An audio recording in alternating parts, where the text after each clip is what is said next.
Mesdames et messieurs, bonjour et bonsoir.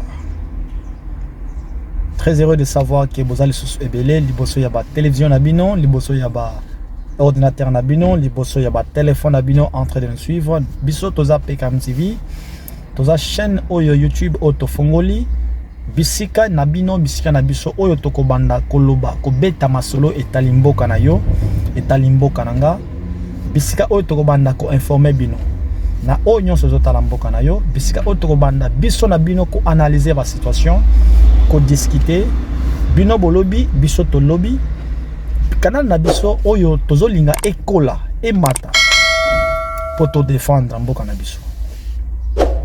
Juste comme Patrice Emery Lumumba m'avait dit, c'est nous, kaka biso ba Congolais nde tokolobela mboka na biso. Kaka biso ba Congolais nde tokoloba, tokokoma histoire na biso.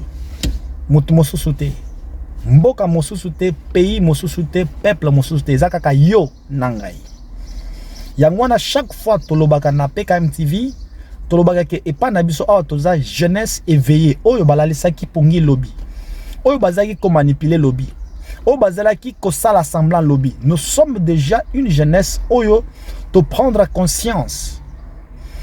Pona koloba, kolobela, dire à haute voix ce qui est vrai et ce qui est faux. Mutu nyonso oyo azo sala malamu pona mboka na biso, biso toko betele maboko. Toko encourager ye. Toko pesa ye soutien na biso. Oyo nyonso aza na mission ya koya ko embrouiller biso lisusu. Oyo aza na mission ya koya ko lalisa biso lisusu ba pongi net ba oti ko utiliser biso plus de 30 ans. Nous tozalaki na boye bité ya makamboni nezoleka na mboka na biso. Plusieurs accords internationaux ou nationaux étaient signés. Toyebakiti. Ba accord ebele ezalaki ako signé, ezalaki signé, mais tozalaki na pouvoir te na capacité te akoyeba makamoni bazo signé. Nous étions au point d'être aujourd'hui esclaves encore ya petit pays mokoboye. Yangwana Bomonaki, vous serez d'accord avec moi que Yangwana Bomonaki que notre pays payait plus de 60 millions de dollars chaque mois à un pays voisin qui est le Rwanda, sous soi-disant tozo futa nyongo ya ba oyo basoda bakufaki na 97 bayaki kosunga Laurent Désiré na Congette na pouvoir. Aussitôt ce sont eux qui ont accompagné Laurent Désiré et puis pour objectif baye ko maye pour ba vendre na pouvoir. Mais bazo bazay ko futi sa biso 60 millions de dollars chaque fin du mois. Et notre gouvernement à cette époque-là, Andimi a signé Abani Kofuta Mbongo Wana. Biso jeunesse to ibakiti. Alors, Yangwana Zolo Bake ici chez PKM TV, toza chaîne, yaba jeune au bazar déjà éveillé. Nous sommes une sentinelle de notre république. Nous sommes bat oyo, tozo landela lis likolo na liso. Donc, au salé loko yamabe, toko loba, toko belela, toko telemela yo. Ce que vous avez un objectif, ya que oya connaît ce que c'est sous na boumbu to côté les melayo parce que to sais to lamuki déjà. Nous sommes déjà vigilants. Nous regardons déjà comment la classe politique aujourd'hui dans notre pays est en train d'être utilisée. Alors, nous ne pouvons pas encore tolérer sur tout ce qui se passe dans notre pays. Alors, mesdames et messieurs, tous en a question au photo de l'élo. Nous avons quand même plus de 3-4 sujets autour de Belalelo, mais avec le temps, je ne vais pas vous prendre beaucoup de temps. Je vais quand même vous prendre quelques 15-20 minutes. Oyo, il faut tout solo là. Sur quelques 3-4 questions, Oyo, Izotala, Moranabiso. Je tiens à vous informer que Bozalana Kimia, Kakandenge, Bozalaki tellement stressé. Beaucoup de peuples, beaucoup de gens, Balelaki, y compris moi. J'espère c'était le 30 janvier ou le 15, donc si je ne m'en mise pas, si ma mémoire est encore bonne, au mois de janvier ou au mois de février, Oyo Goma Nabiso et Kweyaki et Tombaki na maboko Banguna Nabiso, Mutumoko te alalaki na mboka Nabiso. Parce que nous avons le cœur attaché à cette ville. Goma eza mboka Nabiso, eza ville Nabiso. Mon côté alalaki un vrai Congolais azalaki na kimiate. Un vrai Congolais alelaki place azalaki. Parce que Bukavu, Goma et Tombaki et Kweyaki. C'était pour eux une victoire, mais pour nous c'était un deuil. Ba oy ba kufaki na go baza bandengo na biso. Ba o bazo continuer ko fana go baza bandengo na biso. Ba o bazo continuer ko stresser, ko zanga salaire, les fonctionnaires de l'État qui sont aujourd'hui privés de leur salaire sont nos frères, sont nos papas, sont nos mamans. Alors, tu jamais qu'on vende le sous kimia.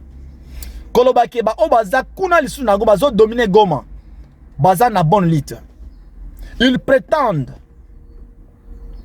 comme benga ba sauveur, ba libérateur, comme dans le temps de Mouzé. Nous avons su croire que Mouzé Tangwayaki azalaki libérateur. Bien sûr, mais qu'est-ce qui est arrivé? Koya ya Mouzé eye ko kote sa biso ko enfoncer biso li sous mboka na biso na servitude plus de 30 ans. Nous avons perdu plus de 15 millions, 10 millions ou 15 millions de nos frères congolais, de population. Massacrés, tués, violés, brûlés, tous les crimes du monde. Nous sommes victimes de cela. Et le monde entier, bazo kangamunoko. Alors, comme Patrice Emery Lumumba nous avait laissé cette phrase, il est temps, jeunesse congolaise, que nous devons prendre cette phrase comme notre idéologie, comme notre mode de vie. Tout Congolais, Biska Ozali. Cette phrase doit être notre motivation. L'histoire du Congo sera écrite au Congo et par les Congolais. Ce n'est pas un autre pays qui va nous parler de notre pays. Je sais. C'est de la même façon que ce monsieur Macron, lors de son arrivée à Kinshasa, n'a point de presse au Basala qui est le président de la République du Congo. À Loba qui a rappelé qui président, si le président pouvait se rappeler de ce que Macron lui avait dit, nous avons le pouvoir de redresser notre souveraineté de l'État. Nous avons ces pouvoirs-là. Il y a que ça, capacité d'ambition l'État, un vrai l'État. Nous avons ces pouvoirs de faire, commencer à faire peur aux autres. Et nous sommes en train d'y arriver petit à petit. Les Congos qui étaient plus de 30 ans marginalisés, envahis, est en train aujourd'hui de se redresser petit à petit. Alors c'est pourquoi je fais appel à tout le monde. Bissikanyons Ozali, peuple congolais. Mi posera la question, mi tunaka, qu'est-ce que tu fais pour ton pays? Qu'est-ce que tu fais pour votre nation?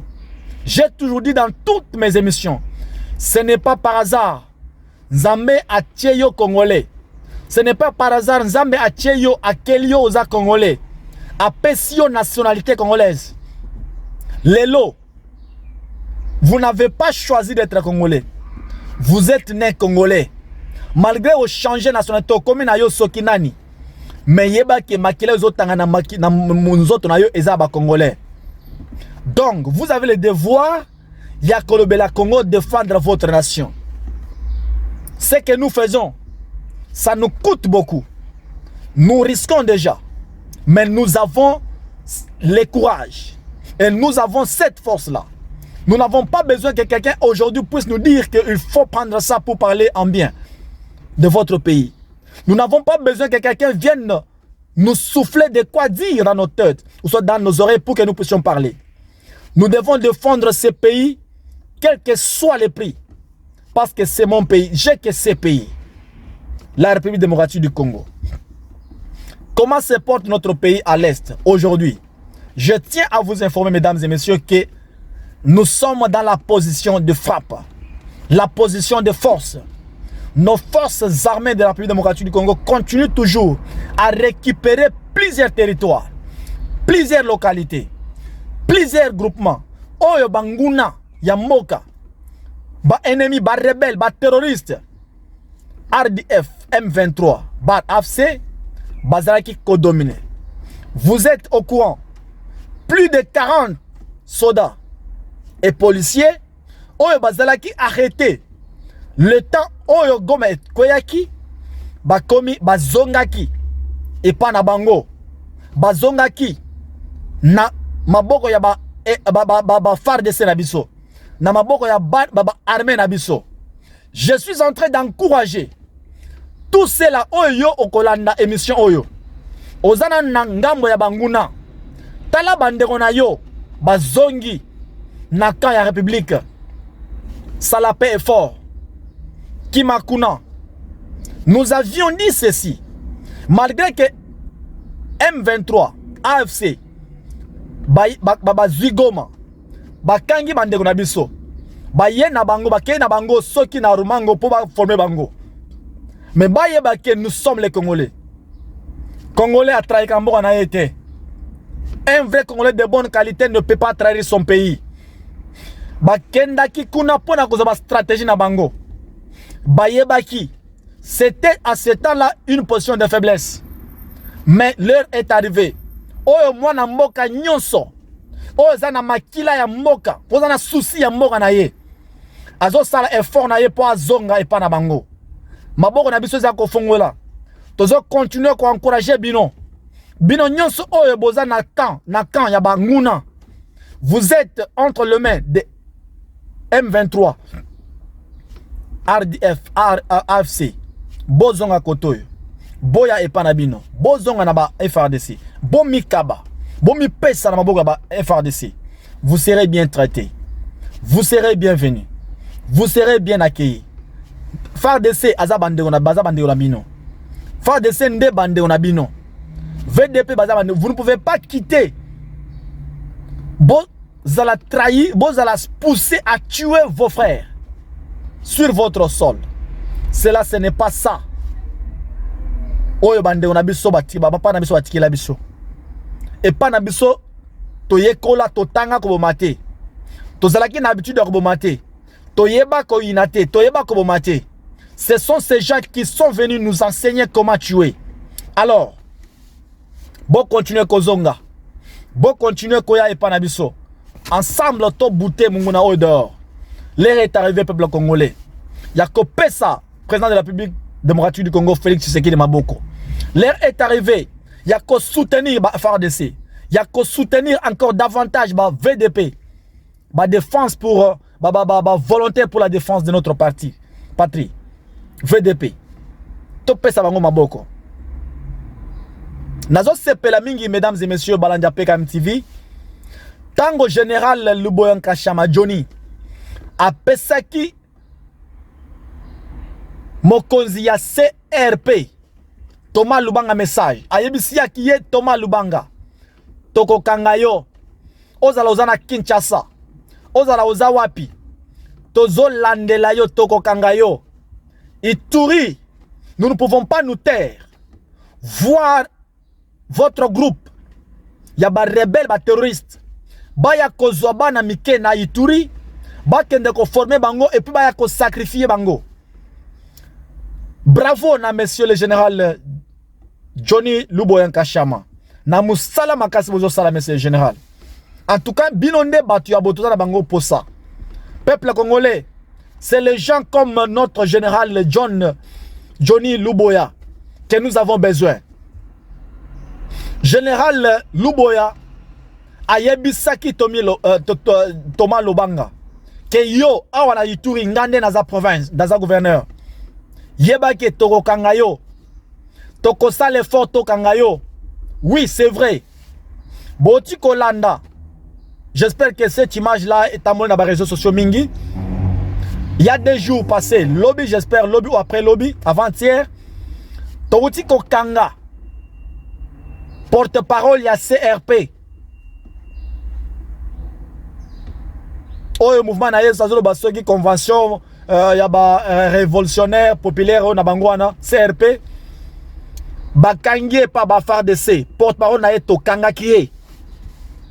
Lobby wana Gilles Ngongo, porte-parole na biso ya Ituri, ya FARDC ya Ituri. Azaki na ye na maboko. Asakanaki na ye lolenge nyonso. Ba tortiraki ye po apesa ba secret nyonso. Pourquoi? On ne combat jamais la République. Elle gagne toujours. Non, tant pas. Maziki, on ne combat jamais la République. Elle gagne. C'est man, elle gagne. Toujours. C'est ma ndugu. On ne combat jamais la République, elle gagne.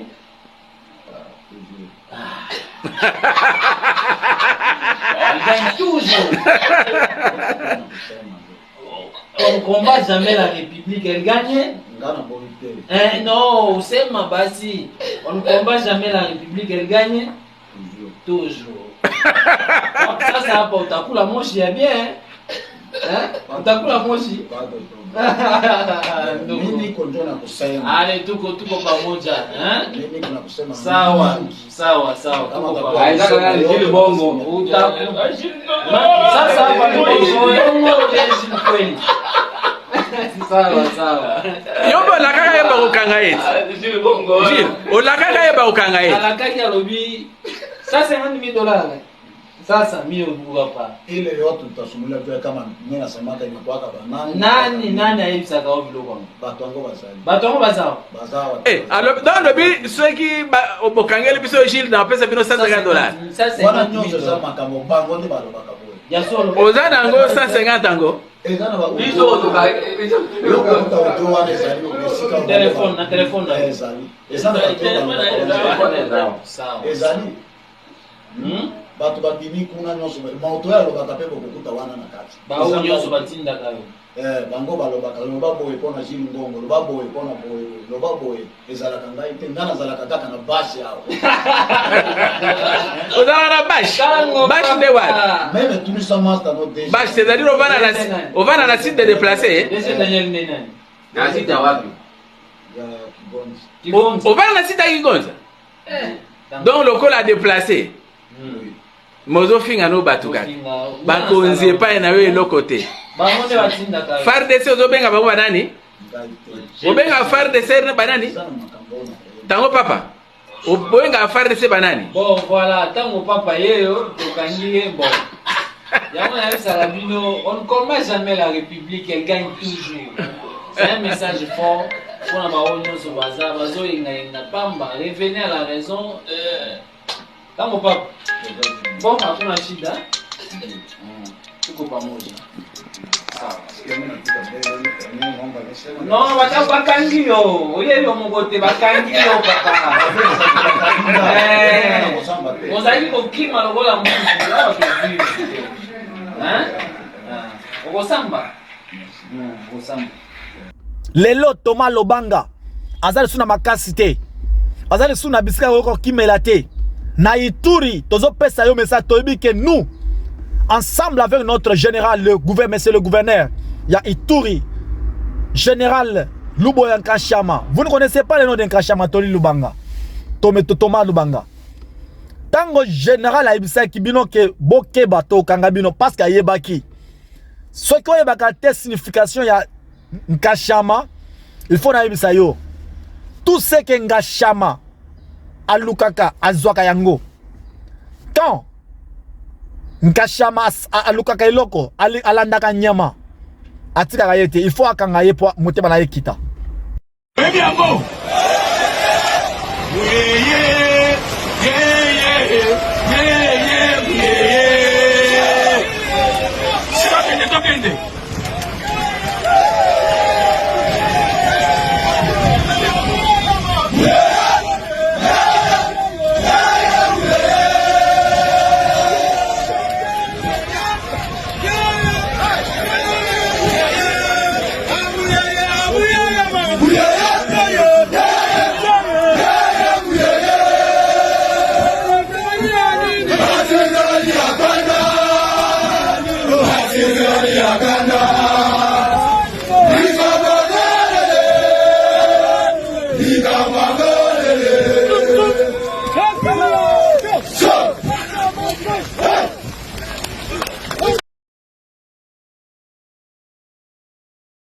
Qu'ils apprennent des nouvelles armes, les mortiers et autres, les drones, qu'ils deviennent plus professionnels et détruire cet ennemi qui est en hauteur.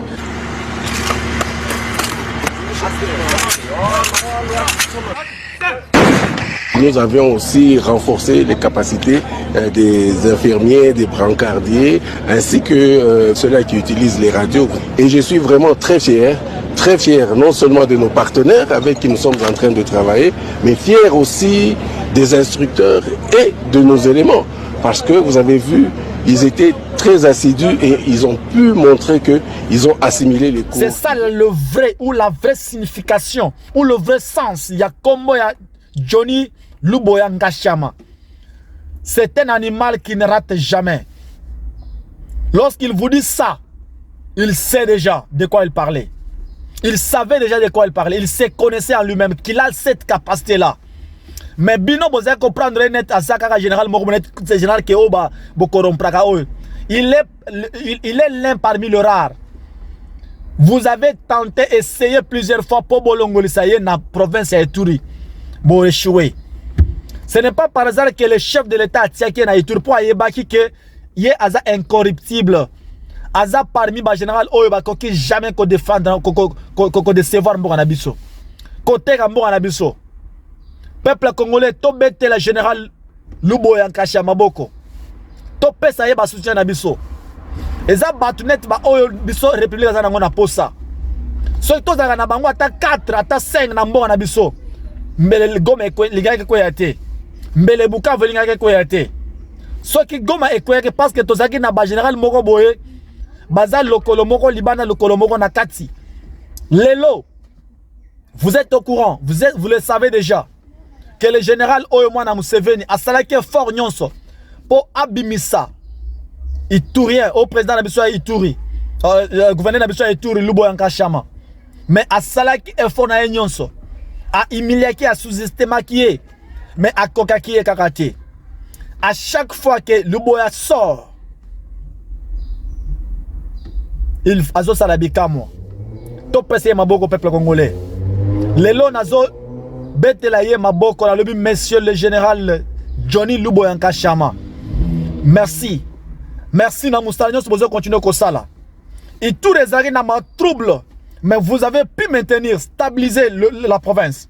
Vous continuez à développer la province. Malgré tout, mais vous construisez la province. Vous calmez la situation. Vous rassurez la population de votre bonne gouvernance. Vous méritez que nos félicitations, nos encouragements, nos soutiens. Merci, peuple congolais. Lélo, nous avons besoin de gens comme ces gens ici. Nous avons perçu une information, mesdames et messieurs. Kingakati Lélo, Basoda Bakotaki. On a arrêté plusieurs Rwandais dans Kingakati. Hein? Tango tolobaki que non, après condamnation à Kabila, toza na poste que bakanga bakota batinda basoda na Kingakati, ba vérifier Kingakati. Perquisition na Kingakati, mesdames et messieurs. Pona ba ona ba éviter na zo pesa bino information fiable. Que nos forces armées de la République démocratique bakotaki na Kingakati. Bakenda ko vérifier et ils ont trouvé des armes graves. Bakangaki bakeko kanga ba Rwandais belé na Kingakati. Nous avons toujours parlé ici que na Kingakati wana makambweza belé. Ezo salema. Il faut patinda ba soda kuna. Pour ba vérifier makambwezo de na Kingakati kuna. Mais lelo nde bayeko yokela biso. Talasko makamba kangi babazui kuna. Kabila tokolandela yo bisikanyo si yo otonga biso tokoluka Congo eza oyo ozaki komona wana te. Nous ne sommes plus encore ce peuple là oyo bozaki kokosa oyo kosaki tango ozaki na pouvoir. Vous avez fait tout otiki biso na dimension moko yake olasi biso pongia bebe oyo biso toyeba makambo salate na mboka na biso. Quel est ce président Oyakoko Mobutu atika ki ba parcelle au Kabila zanangote? Kasavu bazana makambo onyoso ba richesse nyonso Kabila zanangole lote. Vous êtes les multimilliardaires au monde. Juste pour ce temps où la notre pays, au maintien koki kozoba makambo nyonso zamba mbongo nyonso za toko banda ko boto la yo moko après moko. Jeunesse congolaise, totelema tolobela mboka. Totelema to défendre mboka. Il n'y a que ces pays que nous avons. Nous n'avons pas d'autres pays. Même si tu as Liban mboka, même si tu as nationalité musulmane, nous sommes nés congolais et nous allons mourir congolais. Nous ne pouvons pas laisser notre pays être encore dirigé par un Rwandais ou un étranger qui que ce soit. Bravo na président de la République démocratique du Congo Félix Tshisekedi. Le Congo est commis au cœur ya makambo nyonso tous les forums mondiaux. Ba conférence nyonso sala na mokeli mobimba. Ba ko sala conférence mokote sans kolobela Congo. Et puis c'est nous les Congolais qui parlons, qui défendons pour notre pays, qui défendons sur notre pays. Dans le temps de Kabila, c'est les Rwandais qui parlaient pour notre pays. Mais aujourd'hui, la phrase, la prophétie de Patrice Emelumba et Zoko Kisama. Congolais azolo belamboka naye. To pesa Félix Tshisekedi maboko peuple congolais. To encourager, to soutenir, to telemaba, to temela ba oyos bazoko sabiso. Tous ceux-là qui sont là pour nous décourager, nous embrouiller, to boya, to temela bango. Merci. C'était notre première partie de ce jour. Tokotan les sous à la prochaine. Restez branchés et connectés. Partagez nos émissions et likez. Bisiganyos Ozali. Lobela Gambora Nayo. Défendre Gambora Nayo. Kotika la kimiate. Kotika la te. Omona balinga mazobela Gambora na bango meyo vanda kimiate. Prends le courage. Défendez. Faites ce que vous pouvez faire. Selon vos capacités pour l'intérêt de notre pays. Merci. Que Dieu vous bénisse. Au revoir. Merci. À la prochaine.